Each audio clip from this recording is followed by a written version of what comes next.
弟兄姊妹平安，今日所讀嘅經文係馬可福音第16章第1節至20節，主題係耶穌復活和婦女的驚惶失措。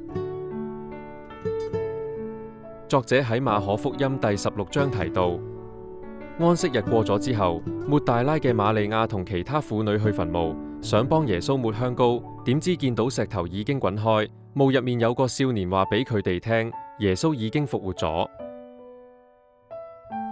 嗰個少年人叫啲婦女去話俾門徒同彼得知道，耶穌已經復活，仲會先去加利利等佢哋。不過啲婦女又驚又怕，一開始都唔敢同其他人講。禮拜日一大清早，耶穌先向抹大拉嘅瑪利亞顯現，之後又向2個門徒顯現。後來耶穌再向11個門徒顯現，責備佢哋唔信同心硬。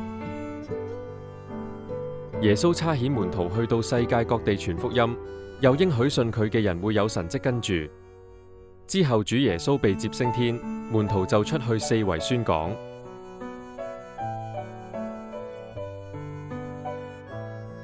反省問題。作者喺馬可福音第16章提到，耶穌從死裏復活，戰勝咗死亡。諗一諗，復活嘅盼望係咪真係影響到你點樣面對人生同困境呢？